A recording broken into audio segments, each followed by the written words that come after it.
Good morning बच्चों। हम दीवानों की क्या हस्ती कविता पढ़ रहे थे। ऊपर की लाइनें पढ़ चुके थे, आज हमें यहाँ से पढ़ना था। हम भिखमंगों की दुनिया में स्वच्छंद लुटाकर प्यार चले, हम एक निशानी सी उर पर ले असफलता का भार चले। तो इसमें जिस व्यक्ति के अंदर दीवानापन है, मतलब कि जिसके अंदर अपने पराये का भाव नहीं है, कुछ करने की इच्छा है, तो वे अपने भाव को व्यक्त करते हुए कहते हैं कि हम भिखमंगों की दुनिया में, भिखमंगा मतलब भिखारी, तो हम इन भिखारियों की दुनिया में। तो भिखारी क्यों कहा? क्योंकि इस समाज में, इस दुनिया में बहुत सारे लोग ऐसे होते हैं कि जो दूसरों से कुछ न कुछ मांगते ही रहते हैं, तो इसीलिए उनको भिखमंगा कहा है कवि ने कि हम इस मांगने वालों की दुनिया में, इस दुनिया में बहुत सारे स्वार्थी लोग थे, तो इस दुनिया में आकर के हमने अपना स्वच्छंद प्यार सबको लुटा दिया। स्वच्छंद मतलब कि निर्भय, स्वतंत्र रूप से विचरण करने वाला। हमने किसी से कुछ मांगा नहीं, बल्कि उनको ही अपना प्यार लुटाते गए, निश्चिंत रूप से, स्वतंत्र रूप से अपना प्यार लुटाते गए। और हम एक निशानी सी उर पर ले, उर मतलब होता है हृदय, और निशानी सी मतलब कि जब कोई भी कार्य हम करते हैं, चाहे हम कोई अच्छा कार्य करते हैं या बुरा कार्य करते हैं, तो लोग तो उसकी प्रतिक्रिया देते ही देते हैं, साथ ही उसकी एक छाप हमारे हृदय पर भी पड़ जाती है।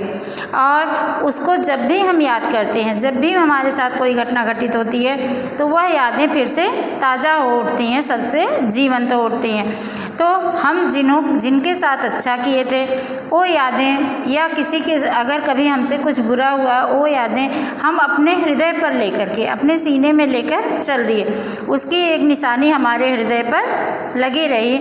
और असफलता का भार चले, कि जहाँ हम सफल हुए उसकी तो प्रसन्नता थी, लेकिन जहाँ हम अपना काम नहीं कर पाए, जहाँ किसी कार्य में थोड़ी बहुत कमी रह गई, तो उस असफलता का भार अपने ऊपर लेकर हम चल दिए, उसके आगे बढ़ चले, कि मतलब उस असफलता को हमें फिर से सफलता में परिवर्तित कर देना है, फिर से बदल देना है।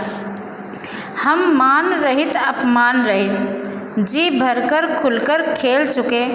हम हंसते हंसते आज यहाँ प्राणों की बाजी हार चले। ये हम मान रहित अपमान रहित, मतलब मान मतलब होता है सम्मान, सम्मान और अपमान, कि जिस व्यक्ति को मान सम्मान की चिंता होती है, तो वे उसके भय के कारण कोई कार्य प्रारंभ भी नहीं करते। वो सोचते हैं कि हमने यह कार्य प्रारंभ किया तो अगर पूरा नहीं होगा तो हमारा सम्मान चला जाएगा, लोग क्या कहेंगे, लोग हंसी उड़ाएंगे, हमारी बेइज्जती होगी।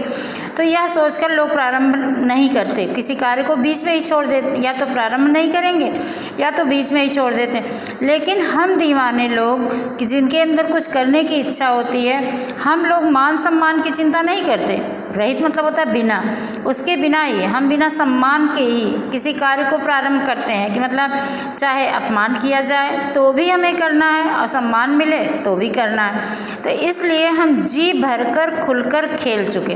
तो हमने जो कुछ भी किया जी भरकर किया, क्योंकि अगर हम मान सम्मान की चिंता करते तो हमें लगता बहुत ज़्यादा उसके पीछे हमारा ध्यान इसी पे रहता कि क्या करना चाहिए। लेकिन हमने जो कुछ किया वो पूरे मन से किया, जी भर कर किया,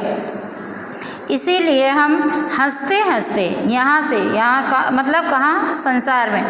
इस संसार में हम जब तक रहे तब तक हमने प्रसन्नतापूर्वक जीवन यापन किया, प्रसन्नतापूर्वक विचरण करते रहे और लोगों की मदद करते रहे, और यहाँ से जाते समय अपने प्राणों की बाजी हार चले,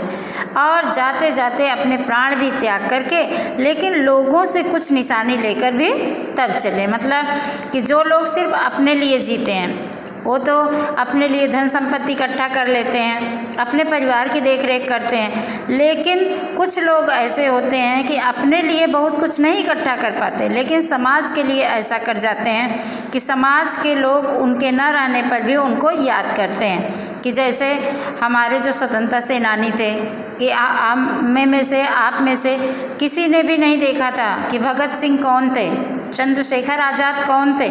लेकिन उनको क्यों याद करते हैं? क्योंकि उन्होंने इस समाज के लिए ही अपने प्राणों की बाजी लगा दी थी, अपने प्राणों की परवाह नहीं की। अगर वे लोग भी अपने प्राणों का मोह किए होते तो शायद भारत आज भी स्वतंत्र ना होता, लेकिन नहीं, उन्होंने अपने प्राणों की बाजी लगा दी, अपने प्राण भले ही दे दिए, लेकिन एक निशानी छोड़ गए कि आज भी इतने दिनों बाद भी हम लोग उन लोगों को याद करते हैं और वे अपने प्राणों में उस निशानी को लेकर गए, मतलब कि उस मृत्यु के साथ भी उनके अंदर संतुष्ट होने का भाव था, प्रसन्नता का भाव था। जो कुछ भी किया वो समाज के लिए किया, देश के लिए किया। तो ऐसे ही जो दीवाने लोग होते हैं वे देश और समाज के लिए कुछ न कुछ अवश्य करते हैं और वे अपने मान सम्मान की कोई भी परवाह नहीं